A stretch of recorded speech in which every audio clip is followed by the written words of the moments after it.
కార్యక్రమాన్ని mega parent teachers మీటింగ్ని 2.0ని నిశ్శబ్దంగా ఉండాలి. అలాగే ప్రతిజ్ఞ మన లక్ష్మణ్ వేశారు.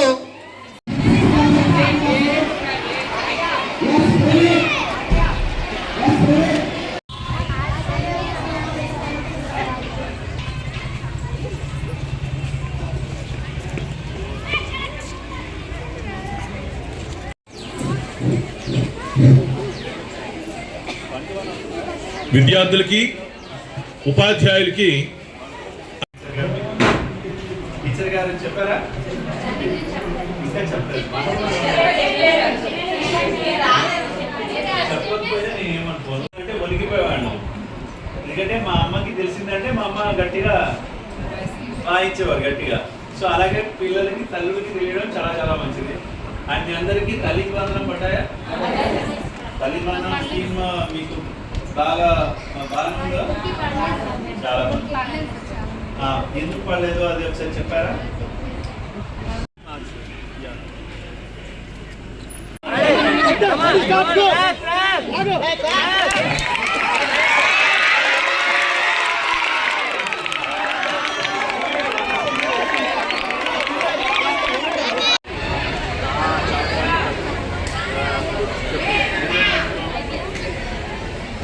పోలీస్ ఆఫీసర్స్ మధ్యలో ఐపీఎస్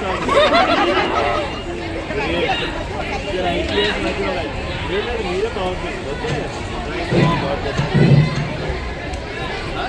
చెప్తూ ఉంటారు.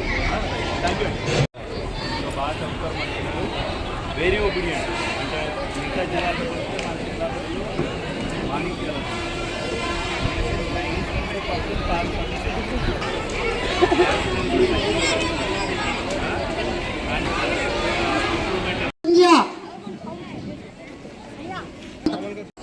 చేసేవారు మాకు మా టీచర్స్.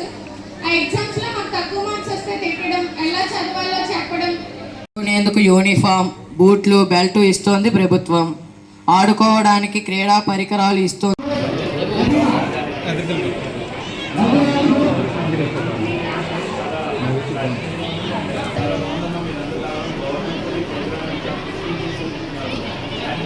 మీ అందరికీ ప్రతి ఒక్క పిల్లలకి అవి కూడా ఇవాళ వాళ్ళు వేసుకొని రావడం జరిగింది. సో గవర్నమెంట్ పిల్లలకి అన్ని ఏర్పాట్లు చేస్తుంది. మాకు కావాల్సింది ఏంటంటే మన జిల్లా లాస్ట్ 3 సంవత్సరాల నుంచి కూడా 10th క్లాస్లో ఫస్ట్ క్లాస్లో పాస్ అయ్యారు. ఇంచుమించుగా ఒక 40-50 మంది పైనే పిల్లలు ఒక ఐఐటికి IIITకి సెలెక్ట్ అయ్యారు. అండ్ చాలామందికి NMMSలో కూడా స్కాలర్షిప్లు వచ్చాయి. ఇక్కడ కూడా 7 స్కాలర్షిప్లు వచ్చాయని చెప్పారు, 9 వచ్చాయి. సో మన గవర్నమెంట్ స్కూల్లో ఉన్న పిల్లలందరూ కూడా మాణిక్యాలు, బాగా చదువుతున్నారు. తల్లిదండ్రులు కూడా ఇంకొంచెం పుష్ ఇచ్చి, అంటే ఇంటి దగ్గర కూడా పిల్లల్ని కొంచెం బాగా శ్రద్ధగా చదివించి కొంచెం వాళ్ళ ఆరోగ్యం మీద కొంచెం ప్రత్యేకమైన ధ్యాస పెట్టినట్లయితే మన పిల్లలు రాబోయే తరంలో కూడా మొత్తం రాష్ట్ర ప్రభుత్వంలోనే అంటే రాష్ట్రంలోనే మన వాళ్ళు సూపర్ ఐకానిక్గా ఉన్నారు.